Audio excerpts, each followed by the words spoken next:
네, 티베트의 재화 명상 3주차 온라인 강의 시작하겠습니다.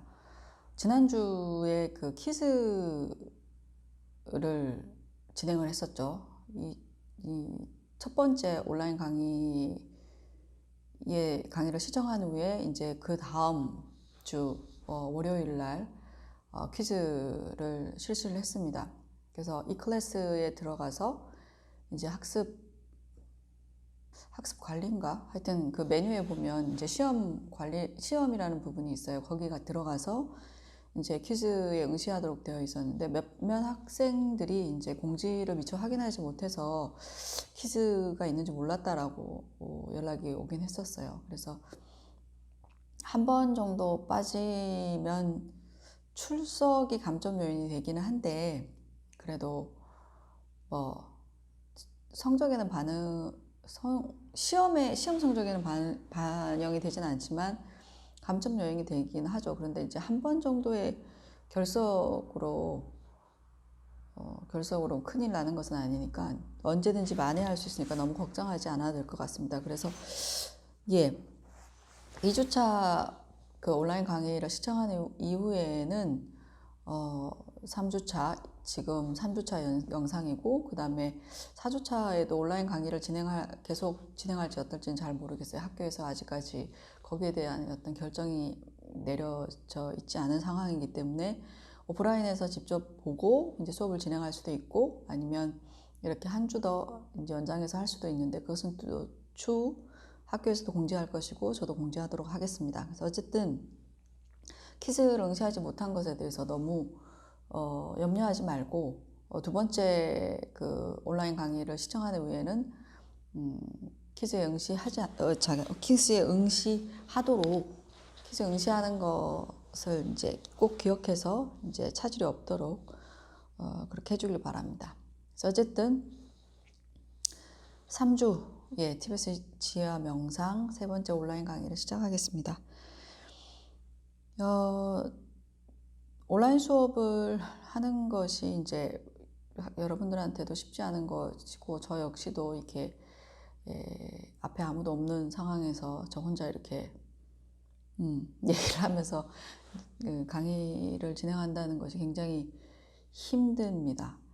근데 어쩔 수 없는 상황이라서 이제 진행을 하긴 합니다만, 첫 번째 주에서는 이제 이 티베트 지혜와 명상이라는 수업이 티베트 불교를 소개하기 위해서 고안된 강의다라는 말씀을 드렸고, 그 다음에 왜 우리가 티베트 불교에 대해서 배워야 하는가, 그리고 이제 티베트 불교를 배워서 우리에게 어떠한 도움이 되는가, 뭐 이런 이 강의에 대한 어떤 목적과 개요에 대해서 잠깐 설명을 드렸었고요. 그 다음에 티베트 불교라는 것이 티베트 불교를 이제 얘기하기 위해서는 티베트 불교를 전 세계적으로 알린 이 달라이라마라는 그런 분에 대한 소개가 또 빠질 수 없기 때문에, 그래서 두 번째 온라인 강의에서는 달라이라마에 대해서 간략하게 여러분들에게 소개를 했습니다. 그래서 티베트 불교와 관련해서 이제 또 많은 이제 서양인들이 생각하는 것이 바로 그 reincarnation, 환생이기 때문에, 그래서 세 번째 그 온라인 강의 주제로 이제 reincarnation에 대해서 주제를 잡아봤는데요. 사실은 불교라는 것이 한국에 옛날부터 있었던 그런 종교 전통이죠. 아마 가장 오래된 역사와 전통을 가지고 있는 것이 불교가 아닌가 생각합니다. 근데 불교를 접하거나 불교에 대해서 잘 아는 사람은 굉장히 극소수입니다. 그래서 불교라는 것 자체가 이제 종교이지만 사실은 철학에 가까운 그런 종교라고 할 수가 있어요. 지난 시간에도 잠깐 말씀드렸지만 religion이라는, 종교라는 이 어원에는 신을 믿는다라는 의미들을 담고 있다고 말씀드렸죠. 그래서 그 서구의 관점에서는 이제 불교가 철학이지 종교라고 하기에는 할 수 없다라는 그런 어떤, 종교라고 하기에는, 왜냐하면 신 자체를 믿지 않기 때문에 종교라고 하기 어렵다라는 그런 관점들을 가지고 있다고 말씀을 드렸습니다. 그래서 어쨌든 티베트 불교를 접한 이제 서구인들에게서 이제 티베트 불교라고 했을 때 연상되는 것 중에 하나가 바로 이 reincarnation, 바로 환생의 문제입니다. 그래서 환생의 문제가 우리하고 굉장히 밀접하기도 하고 또한 흥미로운 주제이기도 해서 이번에 이 주제를 한번 가져와 봤는데요. 사실은 이제 그 전에 이제 티베트 지휘와 명상을 수업을 할 때는 티베트의 삶과 죽음, 티베트인들이 바라보는 삶과 죽음의 관점이 어떤 것인지를 얘기할 때 이 그 환생에 대한 주제를 가져왔었어요. 근데 이제 이번에는 아무래도 수업이 예전만큼 기간 16주 정도의 기간이 안 되고 단축되기 때문에 그래서 좀 압축해서 수업을 진행해야 될 필요가 있어서 그래서 이제 환생이라는 주제 속에서 이제 삶과 죽음의 내용들을 같이 한번 다뤄보려고 합니다.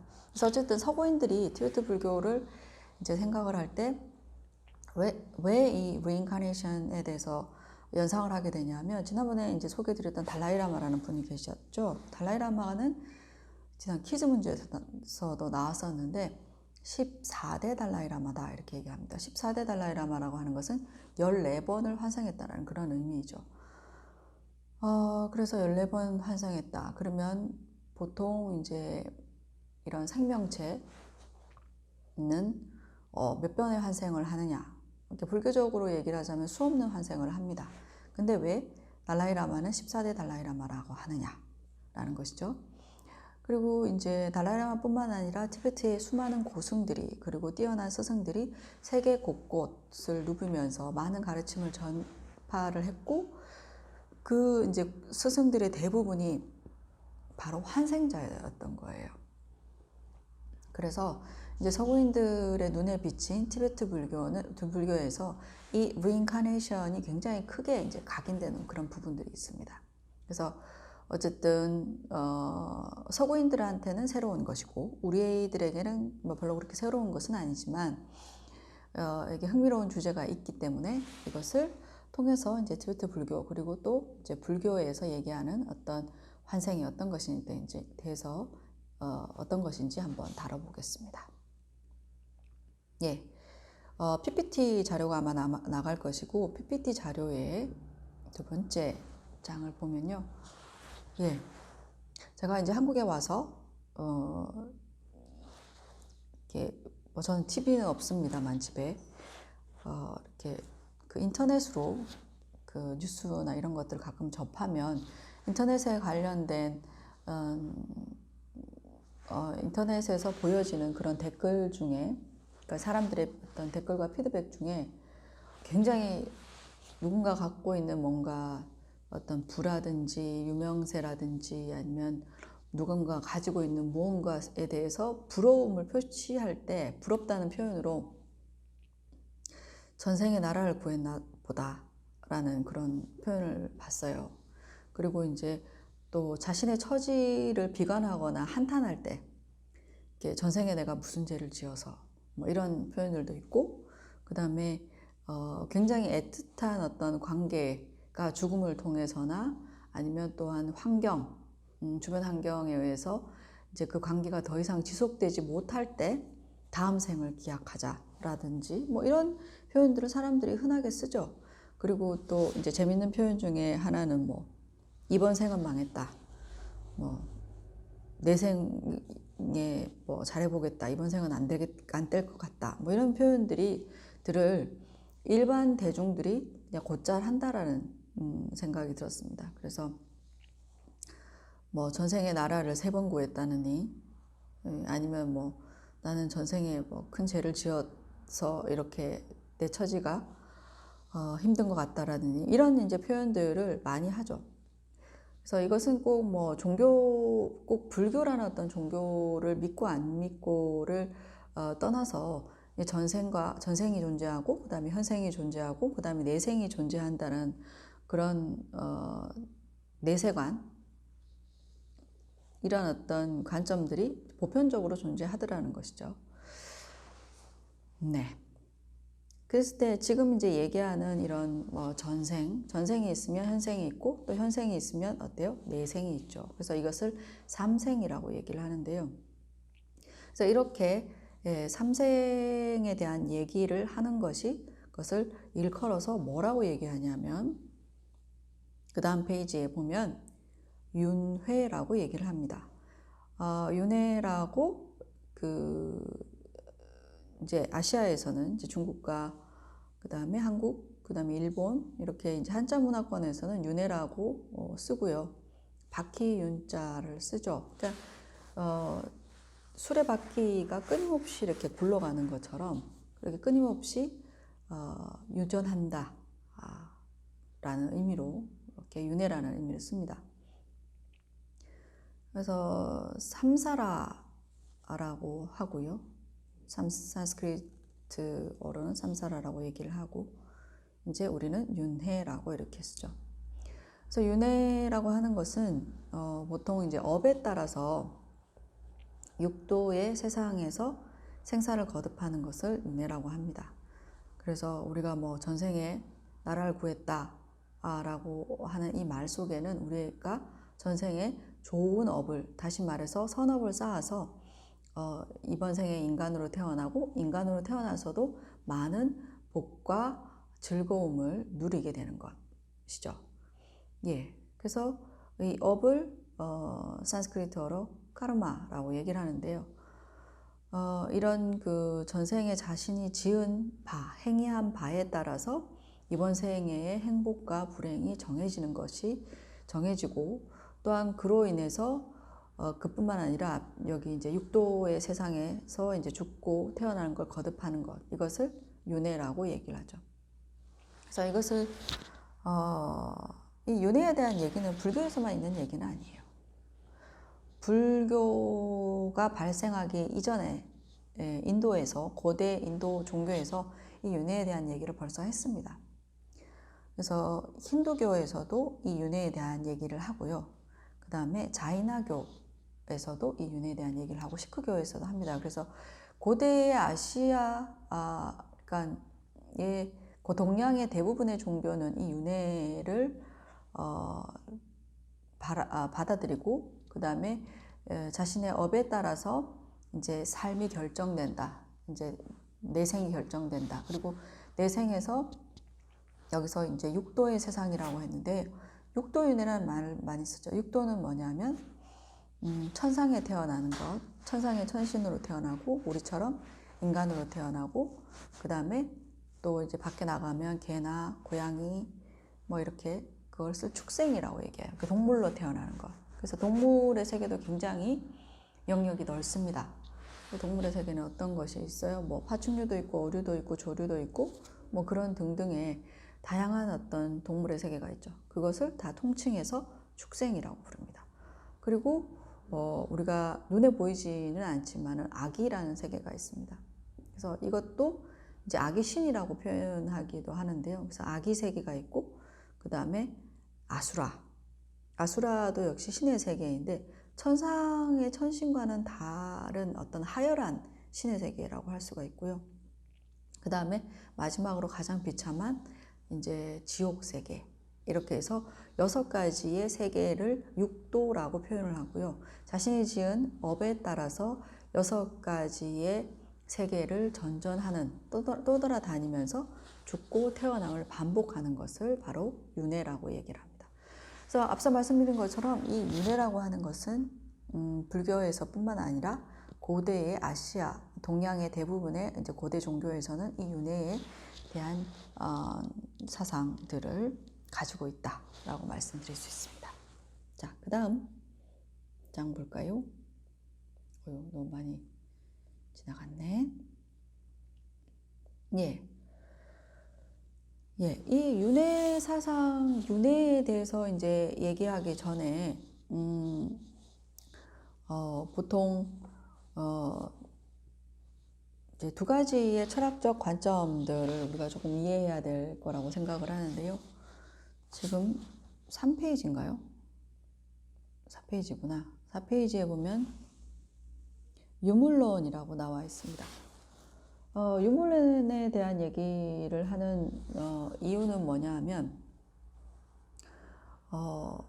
전생과 혹은 윤회에 대한 얘기를 이해하기 위해서는 이제 기본적인 어떤 철학의 그 기저에 깔린 관점들을 또 이해해야 될 필요가 있는 것이죠. 그래서 보통 이제 유물론이라고 하면 이게 우리가 눈에 보이는 이런 모든 세상의 그 다음에 현상의 이런 만물의 어떤 근본적인 실제가 바로 물질이다라고 생각을 하는 것이죠. 그래서 물질이라고 여기고 그 다음에 그것이 뭐 동물이 됐건 인간이 됐건 간에 그런 물질을 기반으로 해서 이제 마음이나 정신도 이제 이런 물질의 작용으로 인해서 이제 부차적으로 생긴 그런 산물로 보는 것이 바로 유물론이라고 할 수가 있습니다. 그래서 유물론의 관점으로서는 내생이 없어요. 그러니까 전생도 없고 현생만 있는 것이죠. 그러니까 내생이 보장이 안 돼요. 왜 그런가 하면 내생이라고 하는 것은 이제 우리가 죽음을 통해서 죽음 이후의 세상이잖아요. 죽음 이후의 세상이기 때문에 죽음 이후에 대한 세상은 물질로서는 얘기할 수 없는 부분이잖아요. 왜냐하면 우리 인간을 이루고 있는 것은 이제 정신과 물질이에요. 그러니까 다시 말해서 정신과 육체예요. 인간을 이루고 있는 것이 정신과 육체인데 유물론의 입장에서 보면 인간은 어떻게 해요? 정신적인 존재로만 생각하는 것이 정신적인 존재가 아니라 이 육체가 주이고 이 육체에서 이제 생겨난 것이 바로 인간의 정신과 마음이라고 생각을 하는 것이죠.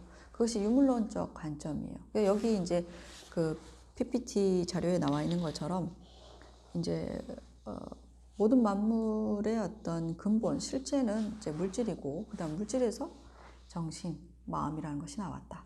자, 그러면 인간의 정신이나 마음은 어디에서 왔다라고 유물론자들은 생각할까요? 바로 이 뇌, 브레인에서 정신과 마음이 파생되었다라고 생각을 합니다. 그래서 우리가 죽으면 어때요? 모든 뇌의 활동이나 작용이 정지되죠. 뇌정지, 심정지, 그 다음 뇌정지 이런 것들이 일어나잖아요. 그래서 뇌가 정지되면 뇌에 의해서 생긴 마음이나 정신도 어떻게 해요? 같이 사라지겠죠. 그렇기 때문에 더 이상 유물론의 입장에서는 내생이 존재할 수 없어요. 유물론의 어떤 철학에서는. 자, 그런데 이 유물론과 반대되는 그러한 입장을 바로 유심론이라고 얘기합니다. 그러니까 반대라고 생각하시면 돼요.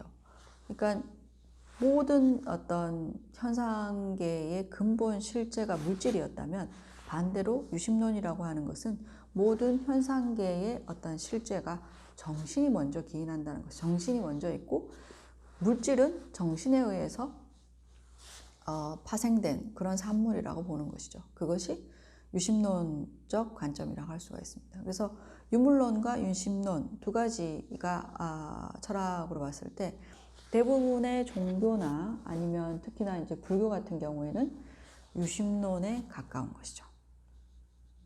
유심론이죠. 유심론이라고 말씀드릴 수가 있습니다.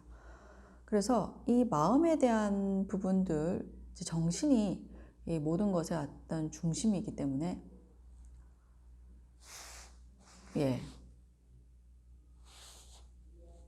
모든 것의 중심이라고 할 수가 있습니다.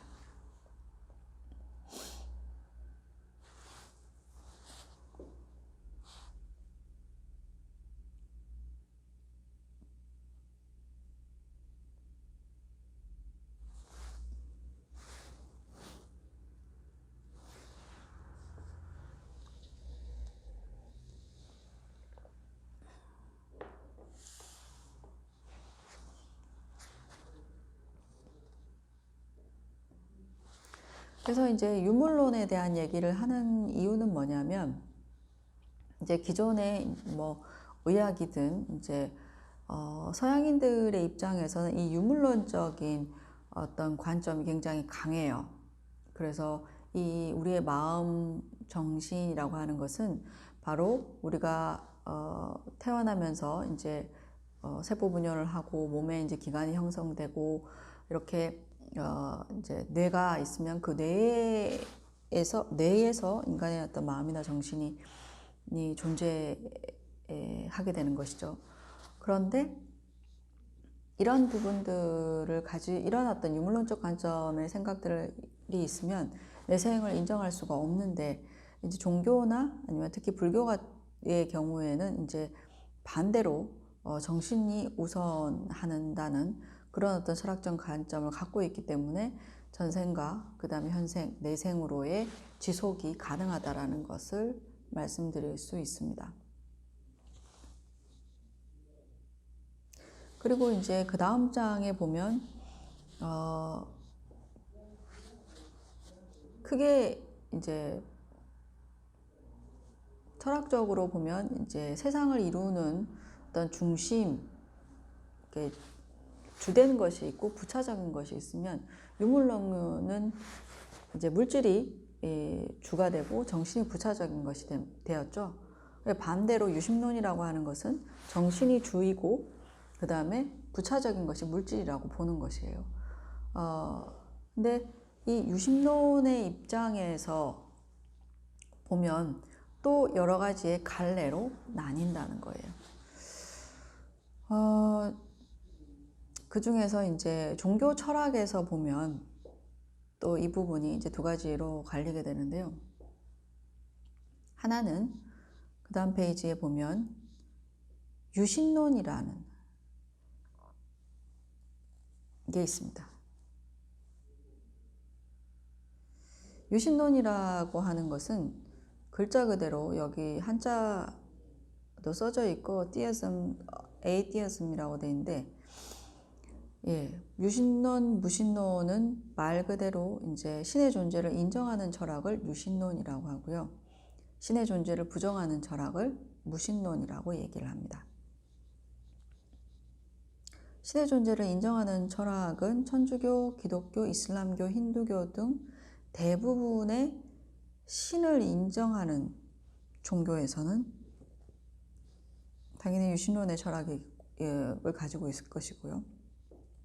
신의 존재를 부정하는 철학은 바로 무신론이라고 할 수가 있습니다.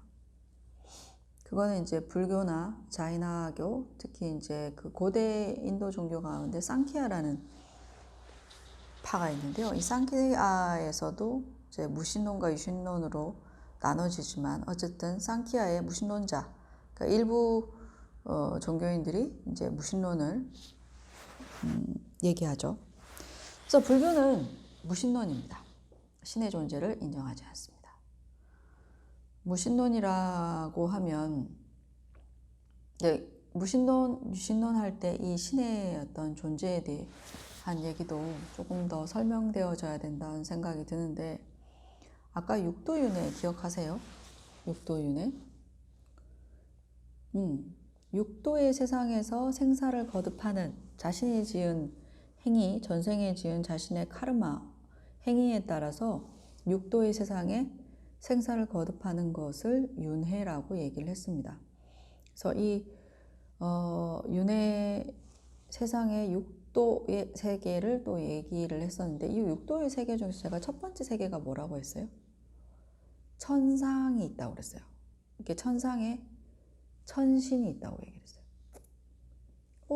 불교가 신을 인정하지 않는 종교라고 했는데, 아까 윤회에 대해서 얘기를 할 때 육도의 세상 가운데 천상이라는 세계가 있다고 하지 않았습니까?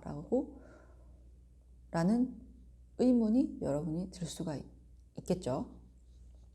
자, 여기서 유신론과 무신론이 얘기하는 이 신의 존재라고 하는 것은 모든 만물, 현상의 근본적인 원인, 다시 말해서 피조물, 창조주라는 것이 있고, 그 창조주의 로부터 나온 결과물이 이제 피조물이죠. 그러니까 현상계. 이제 그런 절대적이고 초월적이며 그 다음에 모든 만물을 창조한 주체로서의 어떤 그 신적 존재, 이런 것들을 불교에서는 인정하지 않는다. 그러니까 절대자, 그 다음에 창조주, 조물주라는 것을 인정하지 않는 것이 불교 철학이다. 무신론이고, 그러니까 신의 존재를 부정하는 철학이 무신론이고, 그러한 절대자, 창조주, 조물주라는 신의 존재를 인정하는 철학이 유신론이다라는 것이에요. 자, 그러면 불교에서 육도의 세상 가운데 존재하는 신은 어떤 존재냐면, 전생에 좋은 일을 많이 해서 사람으로 태어나기도 하지만 자신의 안락함, 복락을 누리기 위해서 태어나는 그런 우리가 불교에서 얘기하면 뭐 극락, 기독교에서 얘기하면 천국, 뭐 이런 곳이죠. 불교에서 얘기하는 세계는 3계라는 게 있습니다. 3가지의 큰 카테고리를 가져요. 욕계, 색계, 무색계라는 3가지의 또 색계가 있어요.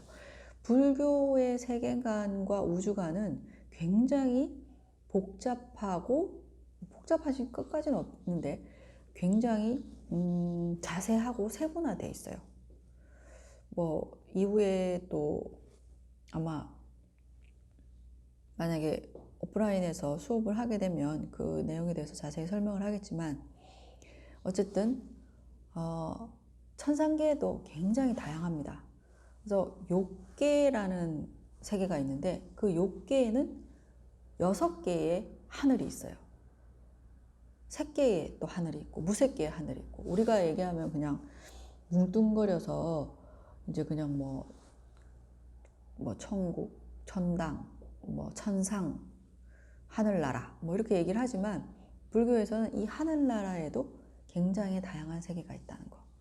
그래서 어쨌든 그 하늘나라에 태어나는, 천상 세계에 태어나는 천신들도 절대적인 존재가 아니라 자신의 업에 따라서 잠시 천신으로 태어났다가 또 복을 다 까먹으면 이제 인간으로 태어나기도 하고, 때로는 지옥으로 떨어지기도 하고, 때로는 축생으로 태어나기도 합니다. 그래서 불교에서 윤회 사상이라고 하는 것은 우리가 끊임없이 다양한 형태의 행위를 하기 때문에 그에 따라서 다양한 형태의 삶을 반복한다는 것이죠. 그래서 불교에서 얘기하는 신적인 존재는 그러한 카르마에 따라서 때로는 안락한 그런 쾌적한 세계에 태어나는 그런 존재, 천신의 존재, 그런 신의 존재는 인정하지만 온 우주 만물을 창조하는 절대자, 초월자로서의 신의 존재는 부정한다.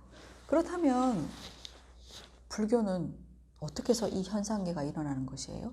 어떻게 해서 이 만물이 존재할 수 있는가요? 창조주나 조물주가 없다면, 그런 질문을 할 수 있겠죠. 자, 그랬을 때 불교의 대답은 바로 인과입니다.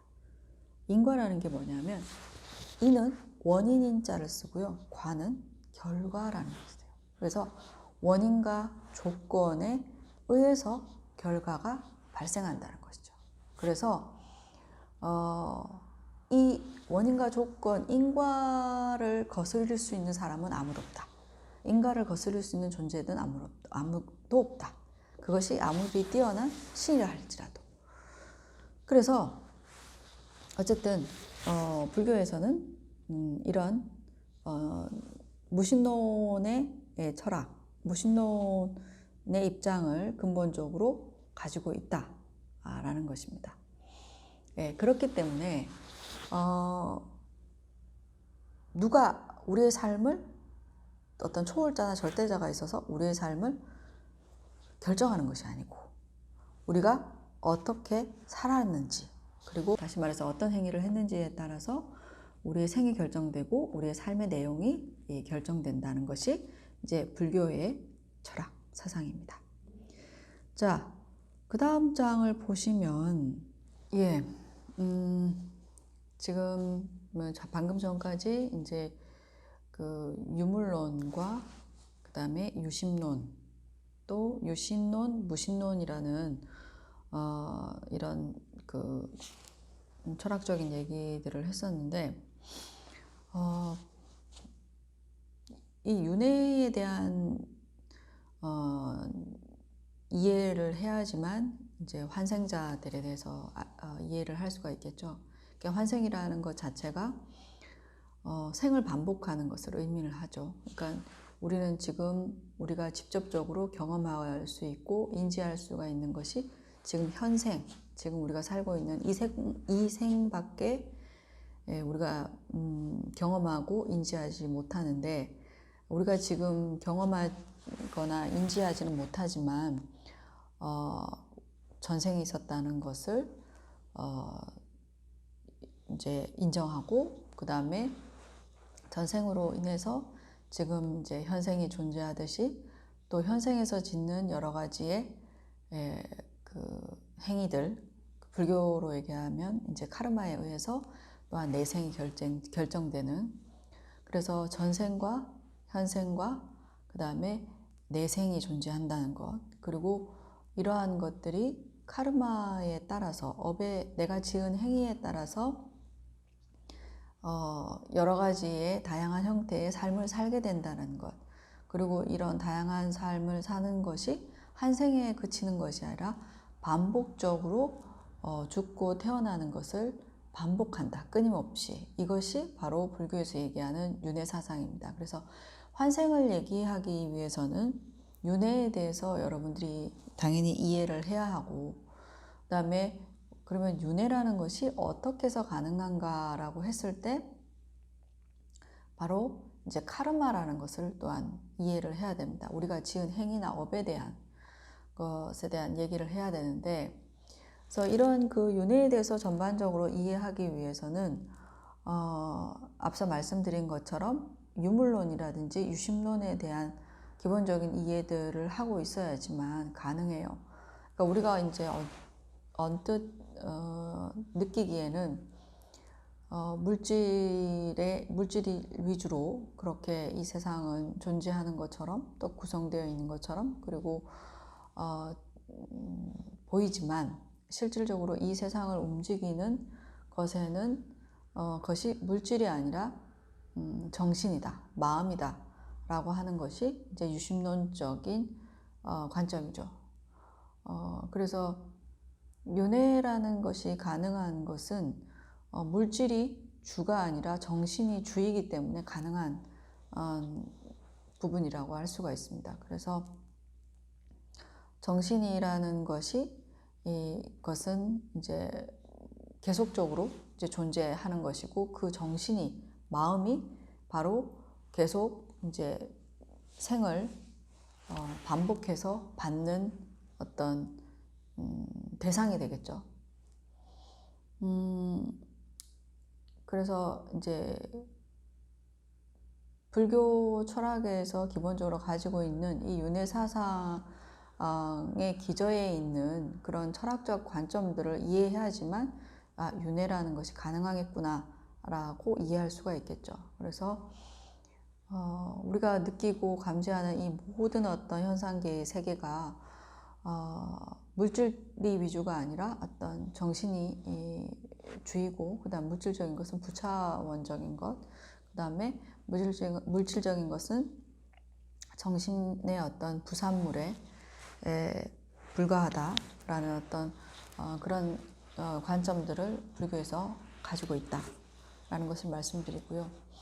그 다음에 그러면 이런 그 정신에 의해서 또한 물질의 여러 이제 부수적으로 일어나는 다양한 그런 현상계가 절대자에 의해서 초월적인 존재, 절대자의 기분에 따라서, 마음의 절대자에 따라서 이런 현상계가 존재하는 것이 아니라 바로 원인과 조건에 의해서 이런 현상계가 하나의 결과물로서 존재하는 것이다.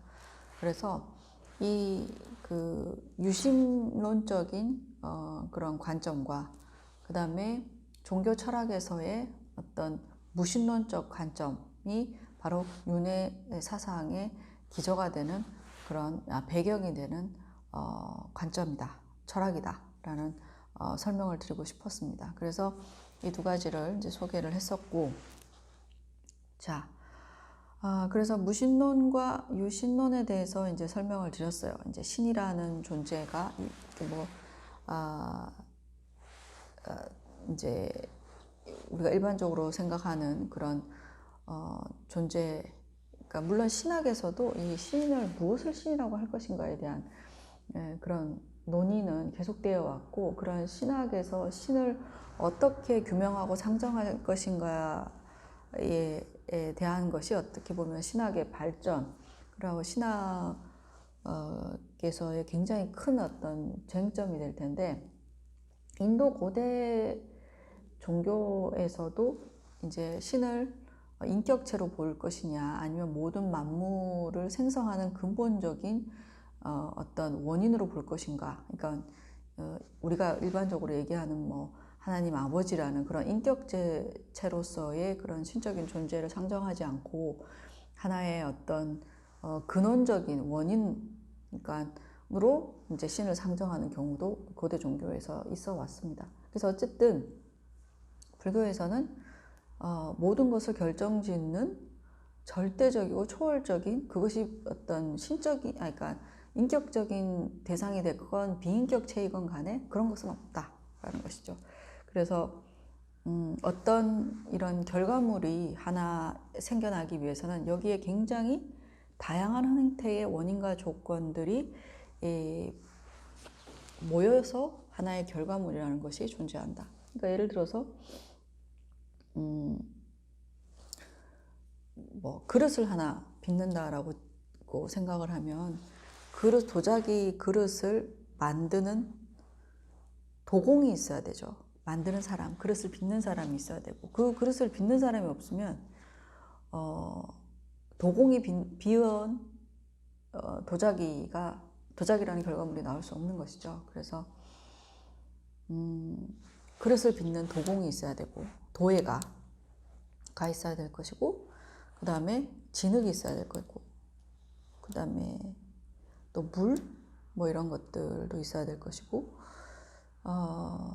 그 다음에 이렇게 그릇을 빚기 위해서 돌리는 판 같은 거 있죠. 이제 그런 것도 있어야 될 거고, 그 다음에 그릇 모양으로 빚어도 이것이 온전히 도자기로서의 그런 모습을 갖추기 위해서는 이제 가마에서 구워야 되고, 그러면 이제 불이라든지 장작, 이제 연소시킬 어떤 연료라든지 뭐 이런 것들이 다양하게 필요한 것이죠. 그리고 그 그릇의 모양이나 용도나 그 다음에 색깔이나 이런 것에 따라서 유효하게 다양한 형태도 들어갈 것이고, 그 다음에 그 그릇을 빚는 사람의 의도에 따라서 또한 다양한 형태의 그런 도자기가 나올 수 있는 것이죠. 그래서 그릇이라는 하나의 결과물을 도출하기 위해서는 굉장히 다양한 형태의 그런 원인과 조건들이 있어야지만 결과로서 그런 그릇이라는 이제 결과물이 만들어진다.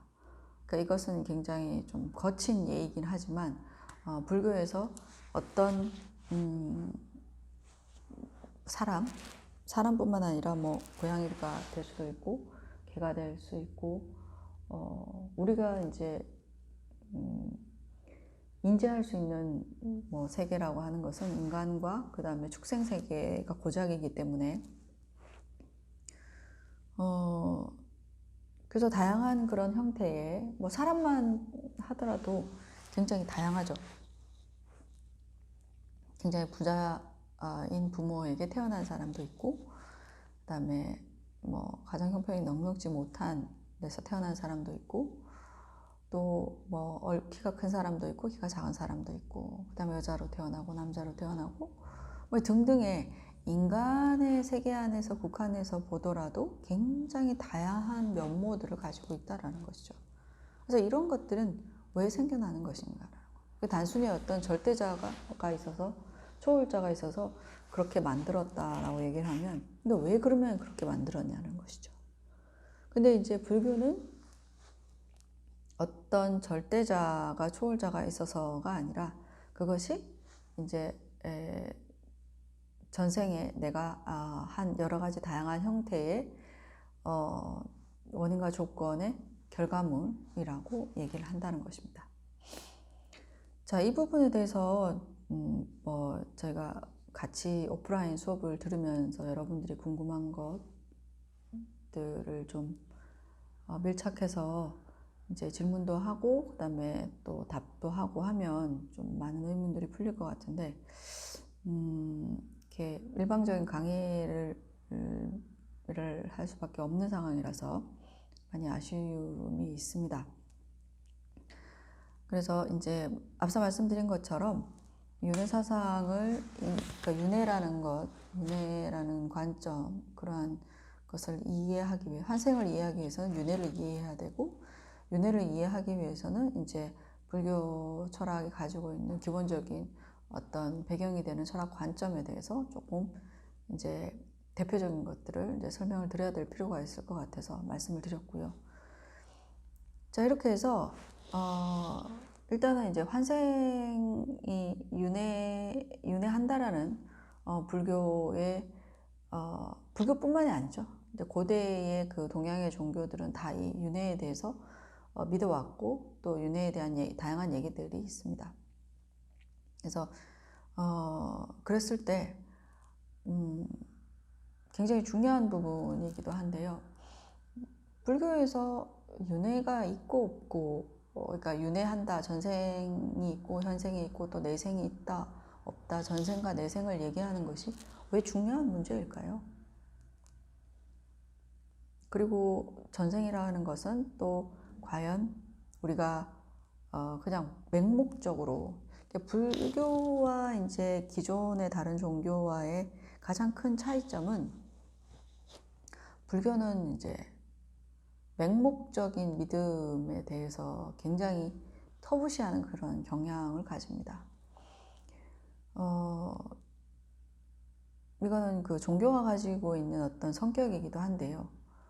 이제 불교는 질문을 많이 하게끔 돼 있어요. 그러니까 존재의 본질적인 물음부터 시작을 해서 이제 큰 것, 작은 것, 다양한 형태의 질문들을 많이 하게끔 해요.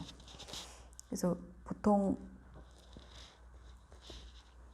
기독교나 천주교, 이제 절대 자창조주, 이제 절대적 신적 존재를 인정하는 종교에서는 많은 질문을 할 수가 없습니다. 그냥 신의 존재 자체를 인정하고 그 다음에 받아들이는 것, 그것 자체가 시장의 어떤 그 신앙의 가장 근본이고 가장 중요한 부분이죠.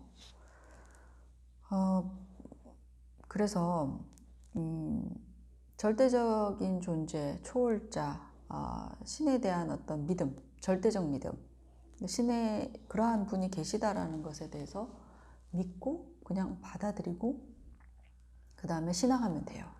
근데 불교라는 종교는 그것과는 굉장히 사뭇 다릅니다, 사실은. 불교는 붓다를 믿는 종교는 아니거든요. 엄연하게 말씀드리면 붓다를 믿는 종교가 아니라 붓다가 얘기한 진리를 믿는 종교예요.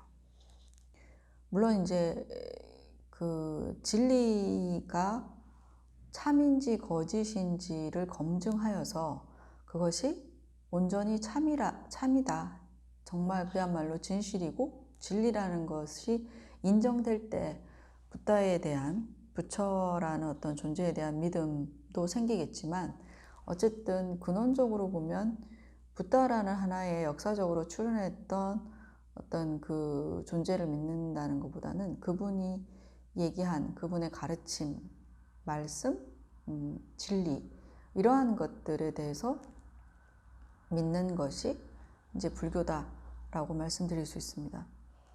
근데 이러한 진리들을 믿는 방식이 부처님이 얘기를 했기 때문에 믿는다라는 것은 아니에요. 그래서 앞서 말씀드린 것처럼 이제 기존의 종교들과 굉장히 사뭇 다른 부분 중에 하나는 계속 그 의심을 가지고 있는 것을 풀어가고, 그 다음에 그 부처님 말씀하신 진리를 철저하게 분석하고 검증하는 것을 요구하는 종교라고 할 수가 있어요. 그래서 그 대표적인 예로 어떤 것이 있냐면 부처님이 하신 얘기 중에 하나가 비구들, 그때 이제 대부분 이제 부처님의 그 설법이라고 그래야 되나요? 그 가르침을 듣는 대상이 주로 이제 스님들이었기 때문에, 그래서 스님들을 향해서 말씀하신 내용 중이지만 그 모든 대중들을 향해서 말씀하신 것과 같은 의미이죠. 거기서 이제 불교의 불경 중에 어떤 얘기가 있냐면 비구들이여 라고 말로 시작하면서 내가 한 말을 마치 금을 다루는 사람이 이제 금을 이제 세공하는 세공업자들이 있잖아요. 그래서 그것이 순금인지 아닌지를 알아보기 위해서 이제 긁어보고 그 다음에 불에 달궈보고 잘라보고 하는 것처럼 내 말이 진리인지 아닌지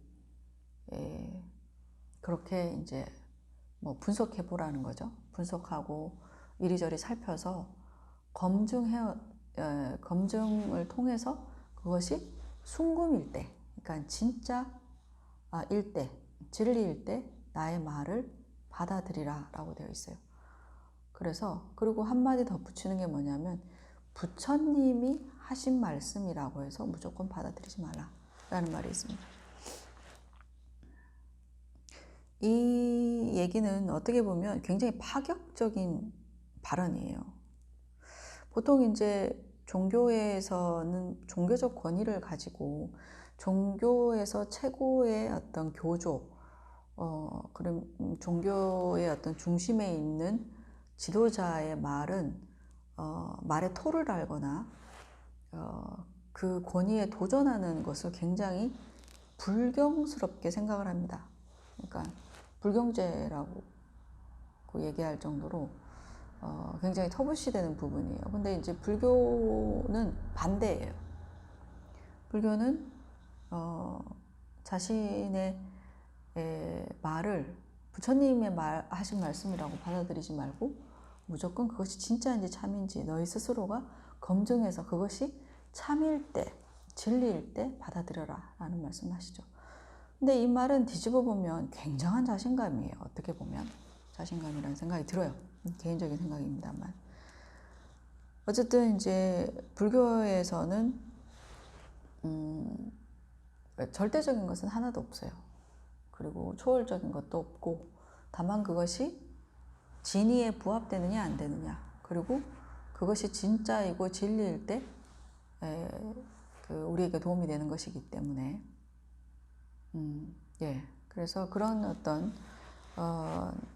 부분들이 굉장히 이제 중요한 것이고, 그래서 윤회라는 것이 이제 고대의 인도 종교와 그 다음에 아시아 동양에서는 이제 일찍부터 얘기되어 왔던 부분이라는 말씀을 드리고, 또한 이제 이 전생이라는 것이 과연 있는가, 그리고 이것은 또 과연 증명 가능한 것인가. 그러니까 단순히 부처님이 윤회에 대해서 얘기를 했거나 전생에 대해서 언급했다고 해서 그것을 단순히 믿어야 되는 것은 아니다 라고 생각을 합니다. 그래서 그렇다면 불교에서는 이 전생을 어떻게 이해하고 또 받아들이는가, 그리고 이 전생이 있다라는 것은 어떻게 우리가 증명할 것인가 라는 거죠.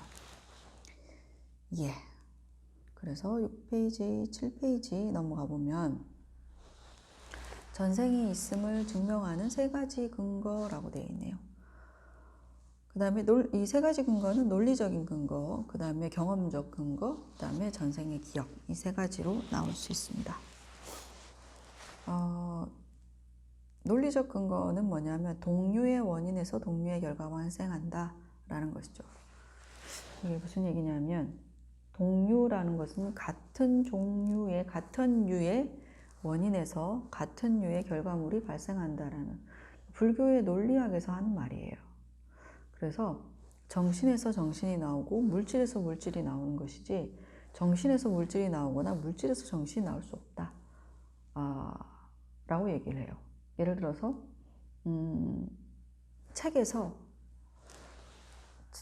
아니면 이 볼펜에서 갑자기 마음이 생길 수가 있을까요? 이 볼펜이라는 물질에서 갑자기 여기서 정신이라는 것이 여기서 생길 수 있을까요? 근데 그렇게 생기지 못하는 거죠.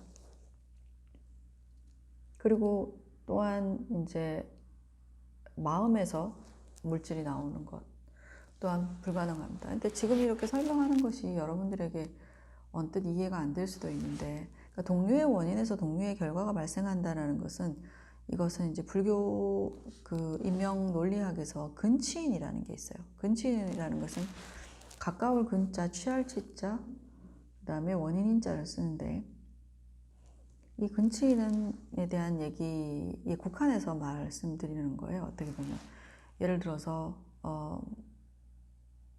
아까 이제 그 진흙과 그 다음에 도예가, 그 다음에 물, 그 다음에 뭐 가마를 때울 때 장작 이런 모든 것들이 모여서 이제 도자기 혹은 뭐 그릇이 나오잖아요. 그럼 이 그릇의 가장 본질적이고 직접적인 원인은 뭐냐면 진흙이에요.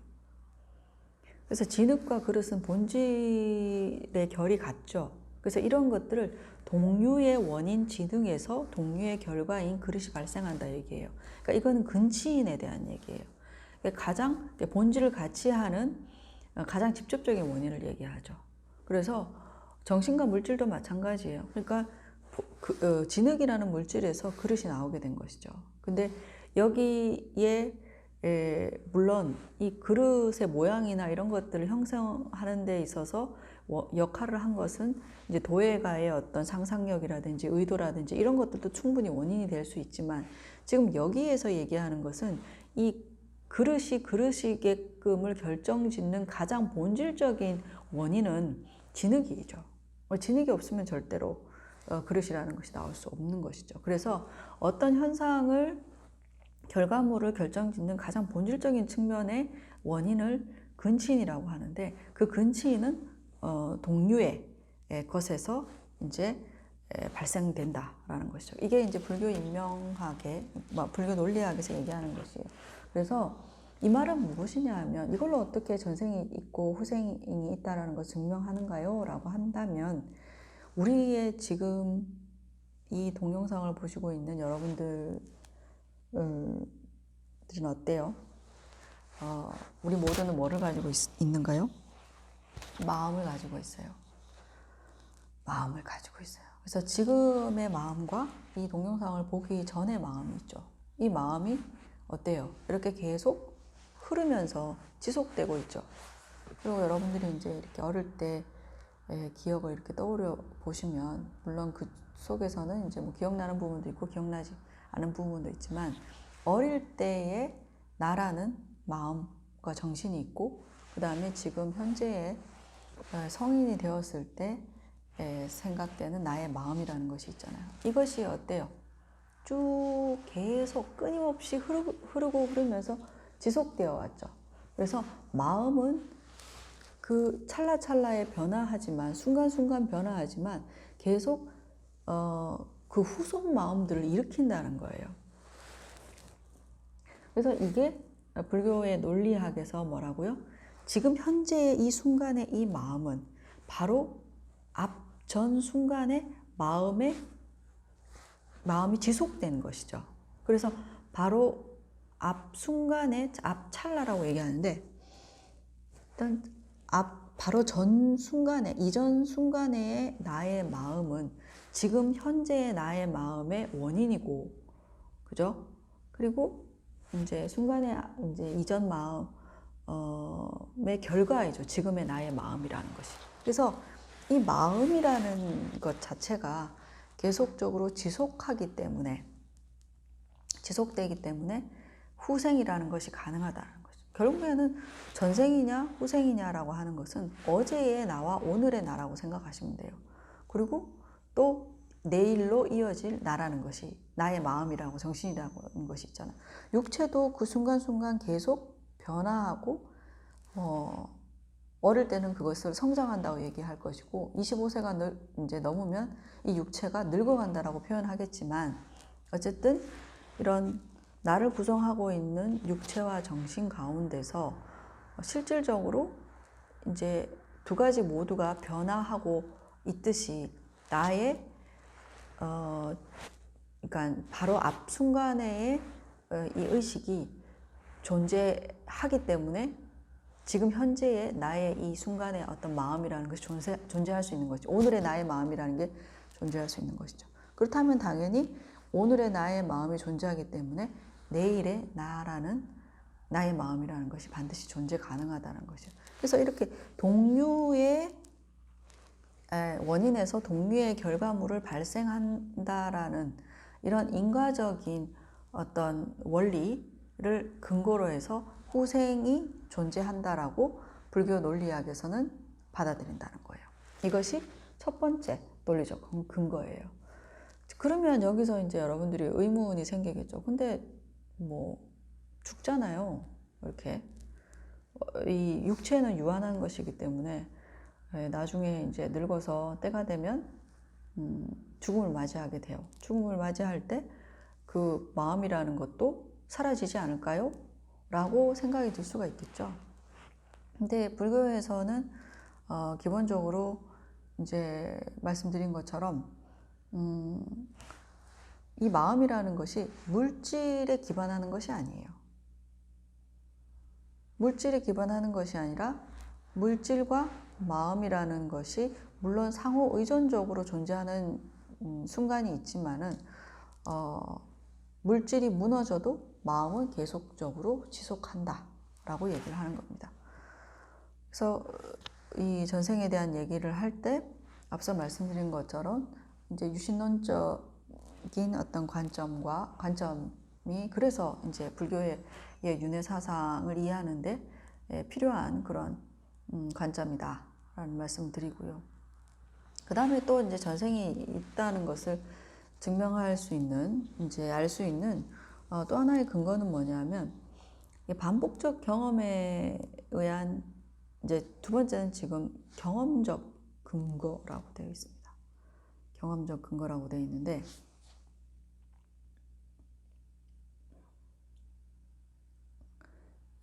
경험적 근거라는 것은 어떤 건가요?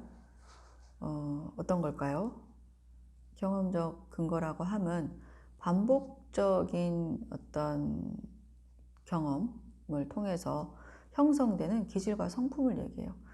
근데 그것을 우리는 이제 천성이라고 얘기를 하긴 하는데 태어나면서 어느 정도 기질이 결정이 되죠. 그러니까 어린아이들을 보면 어떤 아이는 그림에 흥미가 있는 아이들이 있고 그 다음에 아이들마다 천차만별이잖아요. 그리고 성격도 굉장히 소극적인 아이도 있고 활달한 아이도 있고 뭐 다양하다고 할 수가 있습니다. 그리고 또 이제 어떤 특정 아이들은 어떤 분야에 대해서 천재적인 그런 모습들을 이제 보이죠. 이제 그런 것들이 왜 생겨나느냐는 것이죠. 그러니까 뭐 굳이 전생과 상관없이 한 생에만 하더라도 예를 들어서 오랫동안 이제 뭐 음식을 만들었던 사람이라고 하면 이제 음식 만드는 것에 대해서는 굉장히 뭐 처음 이제 하는 사람들보다는 굉장히 음식을 쉽고 이렇게 편하게 어렵지 않게 이렇게 만들 수 있다든지 그런 것들은 뭐냐면 반복적으로 어떤 것에 대한 경험이 이제 누적되고 축적됐을 때 남들보다 그 부분에 대해서 더 잘할 수 있는 이제 그런 것들이 있죠. 그래서 이러한 것들 불교에서는 이제 관성이라고 얘기합니다. 보통 뭐 습을 들인다라고 얘기를 하는데 습관화되는 것이죠. 습관화가 돼서 그게 이제 몸에 배이게 되면 다음 생에 태어났어도 이제 거기에 대해서 좀 더 이제 독보적인 어떤 그런 뭐 재능을 보인다거나 이런 것들이 가능하다는 것이죠. 그래서 이것도 이제 우리가 전생이 존재함으로써 이제 설명되어질 수 있는 부분이라고 할 수가 있습니다. 그리고 이제 동물이건 또 사람이건 간에 학습되지 않고 할 수 있는 그런 것들도 모두 이제 수많은 전생 동안 이제 반복되면서 갖춰진 모습들이라고 할 수 있죠. 태어나면서 뭐 이제 그 포유류들은 이제 새끼가 어미의 젖을 빨고 하는 이런 것들도 한 번도 이제 학습된 적이 없죠. 그러니까 그렇지만 그것을 우리는 뭐라고 부르냐면 본능이라고 불러요. 본능이라고 부르고 또 인간으로 태어났을 때 가지고 있는 것은 성격 같은 거는 천성이라고 보는데 이것을 불교에서는 단순하게 아무 이유 없이 어느 날 한순간에 그런 본능과 천성을 가지고 있었던 것이 아니라 수많은 생을 반복하면서 그것이 이제 그 반복적 경험치에 의해서 쌓인 하나의 성품, 기질이라고 하는 것이죠. 그래서 그런 것을 이제 얘기를 합니다. 그렇지 않으면 뭐 이제 설명하기가 굉장히 어렵고요. 어쨌든 이제 태어나자마자 이렇게 다양한 형태의 모습을 보이는 성향을 보이는 것이 전생이 없다고 한다면 또 설명하기가 굉장히 어려운 부분이라고 말씀드릴 수가 있습니다. 그리고 이제 세 번째를 보면 이제 전생에 대한 기억입니다. 전생을 기억하는 사람들이 많죠. 난 서울을 한 번도 가본 적이 없어요. 근데 이제 서울을 갔다 온 사람들에 의해서 뭐 서울에 가면 이런 것도 있고 저런 것도 있고 그런 거죠. 어떤 나라에 여행을 해본 적은 없으나 그 나라에 뭐가 있고 이런 것들을 통해서 실제로 그 나라에 있는 문화나 어떤 다양한 내용들을 우리가 접하고 이해할 수 있는 것처럼 전생에 대한 기억을 가지고 있는 사람들이 생각보다 굉장히 많습니다. 물론 이제 그 전생에 대한 기억들을 진짜 하는 사람들이 앞서 말씀드린 것처럼 이제 윤회라든지 전생, 후생 이런 얘기들은 주로 이제 아시아에서 많이 이제 회자됐던, 특히 종교나 철학에서 많이 회자됐던 부분이긴 하지만 서양에서도 자기 전생을 기억하는 수많은 사람들이 있어요. 그래서 옛날부터 이제 이게 그 대중적으로 굉장히 큰 관심을 갖게 됐을 때 이제 전생 윤회에 대한 이제 생의 반복 그리고 이제 환생해서 어떤 몇몇 사람들은 전생을 기억하는 그런 것들이 사회적으로 이슈가 돼서 이것을에 대해서 연구하는 그런 학자들도 사실은 굉장히 많이 나왔는데 이후에 이제 많은 또 다른 학자들과 종교학자들한테 굉장히 많은 반발을 사게 됐어요. 왜냐하면 사실은 윤회한다라든지 전생이 있다라는 것은 서구에서는 굉장히 어떻게 보면 받아들이기 힘든 부분이라고 할 수가 있어요. 왜냐하면 신이 절대자가 있어서 절대자가 우리의 한 생을 다 만들었고 그 생을 좌지우지하는 것이 바로 초월자이고 절대자인데 그렇게 자신이 지은 어떤 카르마에 따라서 업에 따라서 여러 번 수없는 그런 생을 반복한다라고 했을 때 그것은 신의 존재를 부정하게 되는 그런 굉장히 불편한 지점들이 있는 것이죠. 그래서 그 사회가 오랫동안 어떤 신을 인정하는 그런 어떤 종교 전통을 갖고 있으면 어떻게 해서든지 자신이 기존에 가지고 있는 어떤 종교관이라든지 전통을 지키려고 하는 그런 강한 마음이 있기 때문에 아무리 논리적으로 맞거나 전후 관계를 봤을 때 그것이 사실이 틀림없다, 부정할 수 없는 부분이 있다 하더라도 받아들이기는 굉장히 어려운 것 같아요. 근데 지금은 어떠냐 하면 유럽에서 이제 설문조사를 한 적이 있습니다. 프랑스인들과 독일 사람들한테 있었던 설문이었던 것 같은데요. 좀 오래전 일이긴 한데 한 20, 30년 전쯤부터 이미 프랑스인들은 불교를 종교로서 받아들이기보다는 철학으로 받아들이는 사람들이 굉장히 많은데 어쨌든 윤회를 전생과 후생을 있다라고 생각한다는 게 국민의 35% 정도였던 걸로 기억해요. 뭐 자세한 데이터는 자료는 한 번 더 확인해 봐야 될 것 같은데 어쨌든 그 초창기보다 많은 이제 서구 유럽인들이 윤회를 믿는다라고 해도 과언이 아닙니다. 물론 우리 뭐 한국뿐만 아니라 동양에서는 일찍이부터 이제 어떤 전생과 후생에 대한 그리고 환생에 대한 윤회에 대한 얘기를 믿어왔었지만 이제 서구인들도 여기에 대해서 많은 것을 믿고 있다라고 할 수가 있죠. 자, 그랬을 때 왜 이 윤회의 사상이라고 해야 될까요? 윤회와 전생과 후생이 있는 것이 불교에서 왜 중요하냐라는 것이죠. 중요한 이유는 뭐냐면 불교가 지향하는 어떤 삶이라는 것은 행복한 삶인데 그 행복한 삶이 삶 자체라는 것이 이제 한 생에만 이루어지는 것이 아니라 수없는 생을 반복하게 되는 것이고 수없는 생을 반복하는 가운데서 되도록이면 어쨌든 모든 생명체들이 이제 행복하기를 바라기 때문에 그래서 그 행복은 어떻게 해요? 어떤 절대자나 초월자가 너 행복해, 너 불행해 라고 결정지어 주는 것이 아니라 자신이 행한 행위에 따라서 행복과 불행이 나누어지는 거예요. 그래서 행복과 불행이 나누어지기 때문에 윤회를 이해하고 또한 윤회에 대한 어떤 확신이 생기게 되면 내가 하는 모든 행동들에 대해서 굉장히 무겁게 받아들이겠죠. 왜냐하면 내가 지금 하는 이 행동이 이게 부정적인 것, 남을 해치거나 아니면 뭐 욕심내거나 하는 뭐 시기 질투를 하거나 하는 그러한 어떤 부정적인 마음을 바탕으로 해서 하는 액션이라면 그 액션이 나한테 다시 부메랑으로 돌아와서 나에게 불행이라는 결과로 을 갖다 주는 것이기 때문에 그래서 이 윤회에 대한 이해는 우리 자신의 행복과 불행을 결정하는 굉장히 중요한 배경이 되는 것이라고 할 수가 있어요. 그래서 그런 부분에서 중요하다고 말씀드리고 어쨌든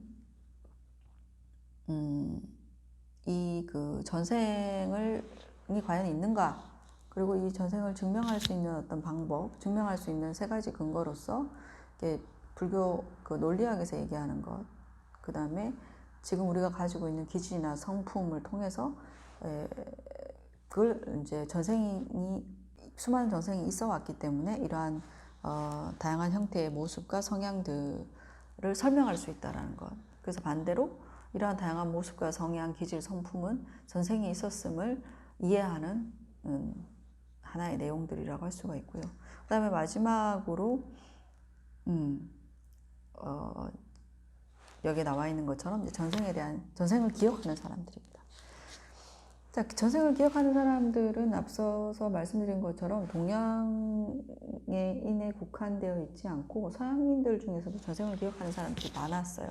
그래서 뭐 이전에는 그것이 이제 그냥 대중적으로 이슈화되지 않았기 때문에 많은 사람들이 알지 못하는 부분이었지만 이제 최근에 와서 이런 그 윤회나 전생과 후생에 대한 얘기들이 서양에서도 굉장히 큰 반향을 일으키고 또한 그것을 기억하는 어린 아이들이 굉장히 많이 나오게 됐죠. 근데 그 어린 아이들이 옛날부터 없었다는 것보다는 이제 그런 전생과 후생, 윤회에 대한 어떤 대중적 관심으로 인해서 그것을 본격적으로 연구하는 것이 시작되고 그런 본격적인 연구를 통해서 전생을 기억하는 많은 아이들이 있다는 것을 알게 된 것이죠. 그래서 그런 많은 사례들은 사실은 많이 있습니다. 그 유튜브에만 봐도 이제 그 서양에서 그 백인 아이들 중에서 흑인 여성들도 있었던 것 같아요. 하여튼 자기 전생을 기억하는 사람들이 있었어요. 기억하는 아이들이 있었고 그 아이들에 관련된 자료들이 많이 있는데 그 자료들을 여기에 같이 좀 소개를 하려고 했었는데 저작권 문제가 있어가지고 일단 나중에 또 한 번 더 이제 언급하도록 하겠습니다. 그래서 지금 티베트의 이제 환생자, 그러니까 우리가 티베트 불교를 이해하기 위해서 티베트의 환생에 대한 얘기를 꺼내면서 지금까지 이런 여러 가지 내용들을 이제 다뤄봤는데요. 이제 마지막에 보면 티베트 환생자라고 나와 있어요. 그러니까 전생에 대한 기억을 가지고 있는 사람들이죠. 가장 직접적으로. 티베트의 환생자가 이렇게 있는데 지금 보시면 이제 전생의 모습과 그 다음에 지금 현생에 다시 태어난 모습을 볼 수가 있습니다. 지금 이 자료 화면에서는 여러분들이 보시기에는 왼쪽인가요? 왼쪽 제일 이제 위에는 링림포체라는 분이 계시는데요. 할아버지 스님이신데 달라이라마의 전생에 달라이라마의 이제 스승이었어요. 옆에 이제 귀여운 꼬마 스님이 있죠. 이번 생에 태어나서 지금은 한 30세 때 한 중반까지 되나요? 한 40대 초반? 중반 정도 될 것 같은데 링림포체의 현생의 모습이고요. 그 다음에 그 밑에 보면 이제 좀 깔마파라는 림포체입니다. 깔마파 림포체는 이제 티베트의 까규파라는 큰 종파의 수장이세요. 까르마 까규의 수장이시고 이제 전생의 모습이고 그 다음에 그 현생의 모습입니다. 그리고 왼쪽이었죠. 오른쪽 이쪽 편에 있는 위에 있는 시두림부체입니다. 시두림부체는 전생의 모습인데요. 저는 시두림부체를 뵀었는데 직접적으로 이제 돌아가셨다는 말씀은 들었어요. 그래서 새로운 아이가 이렇게 환생자가 태어나네요. 이렇게 아이의 모습이고 그 밑에 있는 이렇게 눈이 움푹 패인 그런 노승의 모습인데 깔로림부체라는 분입니다. 전생의 모습이고 현생에 지금 태어난 환생자의 모습입니다. 지금은 이제 청년이 되셨죠. 그래서 이렇게 다양한 티베트에 이런 많은 환생자들이 계십니다. 자기 전생을 기억하는 사람들을 얘기를 하죠. 자, 그 다음 내용을 보면 업력 수생, 원력 수생이라고 되어 있습니다. 한자가 있네요. 중생들은 번뇌로 인해서 카르마를 짓고 그 카르마의 힘에 의해서 다음 생을 받는데 이것을 업력 수생이라고 합니다. 불교 용어예요. 그래서 일반적인 우리들은 번뇌로 인해서, 번뇌라고 하는 것은 이제 부정적인, 마음의 부정적인 요소를 번뇌라고 합니다. 그러니까 탐욕, 그다음에 미움, 분노, 화, 짜증, 시기, 질투, 인색함 이런 부정적인 요소들을 통해서 카르마, 업을 짓는 것이죠. 예를 들어서 화가 나서 누구에게 막 욕을 하고 막 악담을 하잖아요. 그러면 그 악담을 하는 행위가 바로 카르마예요. 구업이라고 얘기하는데 말로 하는 그런 행위죠. 그래서 그런 행위를 하게 되면 그것이 하나의 에너지가 되고 그 에너지 카르마의 힘에 의해서 그것을 업력이라고 얘기하는데요. 그래서 업력이라고 되어 있잖아요. 업력, 그다음에 생을 받는다. 카르마의 힘에 의해서 생을 받는다. 그래서 대부분은 카르마의 힘에 의해서 생을 받는 것이죠. 그래서 좀 전에 우리가 티베트의 환생자들을 봤는데 티베트의 환생자들은 원력수생이라고 되어 있습니다. 원력이라고 하는 것은 뭐냐면 보살은 원력에 의해서 생을 받는다. 그래서 더 이상 카르마에 의해서 생을 받는 것이 아니라 뭐냐면 원력, 바램에 의해서 자신이 이 부분은 뒤에 아마 수업에서도 언급될 텐데요. 보통 이제 업을 짓게 되는 것은 이제 아까 얘기해서 누군가에게 막 욕을 하고 싶은 것은, 그냥 이유 없이 욕을 하고 싶은 것은 잘 없죠. 거기다가 이제 분노나 미움이나 뭐 여러 가지의 마음의 부정적인 그런 마음들이 일어나게 되면 그것으로 인해서 뭐 폭력이 나가거나 아니면 뭐 욕을 하거나 악담을 하게 되죠. 그래서 이러한 하나의 액션이 발생하는 데 있어서 동기가 되는 것이 바로 번뇌라고 합니다. 근데 이제 자신의 내적 수양을 많이 한 사람은 화나 미움이나 욕심이나 시기심이나 질투나 이런 것들을 어떻게 해요? 굉장히 다스리게 되죠. 그래서 이러한 번뇌가 없어지면 번뇌가 없어져서 선의에 의해서 혹은 어떤 액션을 하게 되고, 그리고 또 이제 많은 사람들에게 도움을 주기 위해서 어떠한 바램들을 가지게 돼요. 그것이 이제 바로 원력이라고 얘기하는데, 뭐 굉장히 내적으로 정화되고 이제 수양이 된 마음의 힘이에요. 그런 마음의 힘에 의해서 또한 생을 이제 생을 받는다. 그러니까 태어날 수 있다는 것이죠. 그러니까 이 부분에 대해서 좀 더 자세한 어떤 설명이 또 필요할 거라고 생각을 하는데요. 그런 부분들은 또 나중에 이제 설명을 드리도록 하겠습니다. 뭐 이런 그 업력 수생이라든지 원력 수생을 설명하기 위해서는 여러분들에게 이제 번뇌에 대해서 설명을 드려야 될 것 같고, 이 번뇌에 대한 다양한 내용들이 또 많고, 그 다음에 이 번뇌로 인해서 짓게 되는 카르마의 종류나 내용들도 굉장히 많아요. 그래서 아마 이후에 이제 사성제 하면서 또 다시 재차 아마 다뤄질 거라고 생각을 합니다. 그래서 어쨌든 부정적인 마음의 요소로 인해서 어떠한 이제 행위를 하게 되고, 그 행위가 하나의 원동력이 돼서 카르마가 돼서, 그러니까 업력이 돼서 이제 내가 어떠한 생을 받게 되는 것이죠. 그래서 선한 업을 많이 짓게 되면 앞서 얘기했듯이 6가지 세상 가운데서 상대적으로 안락하고 편안한 그러한 생으로 생을 받는다. 사람으로 태어나거나 천상의 신으로 태어나거나 뭐 이런 게 되는 것이고요. 그 다음에 지금 이제 그 티베트의 환생자들처럼 내적인 어떤 수양과 수행을 하게 되면 자신의 어떤 선한 바램에 의해서 인간으로 태어나고, 또한 뭐 천상에도 태어날 수도 있는 것이고, 뭐 다양한 자기가 원하는 대로 삶을 원하는 삶을 살게 된다. 원하는 생을 받을 수 있다라는 것입니다. 그래서 이러한 그 티베트의 환생자를 지칭하는 용어들이 있어요. 용어들이 있는데, 그 용어를 바로 뚫꾸라고 하기도 하고요, 림포체라고 얘기를 합니다. 그래서 이 뚫꾸라는 말은 티베트어로서 이제 화연한 몸, 낮은 몸이라는 뜻이에요. 그러니까 환생한 몸이라는 것이에요.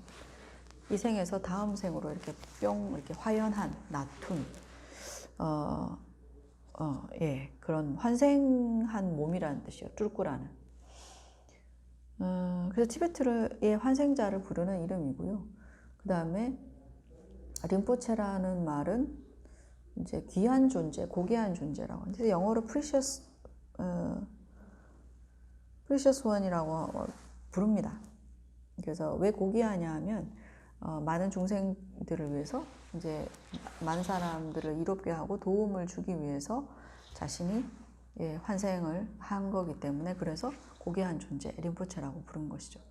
자, 그러면 이러한 어떤 환생자를 어떻게 알 수 있느냐라는 거죠.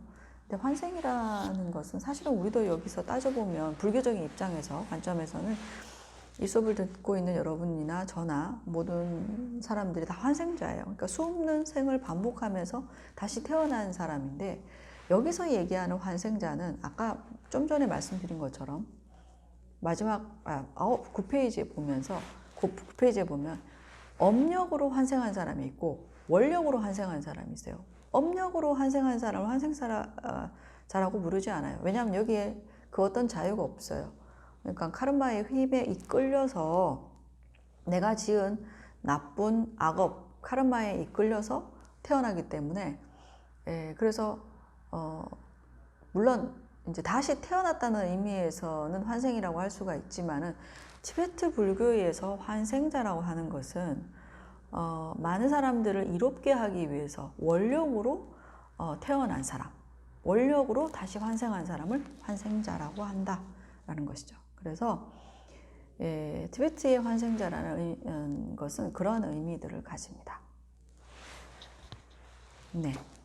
그래서 어쨌든 이제 환생에 관련된 내용들을 오늘 조금 다뤄봤고요.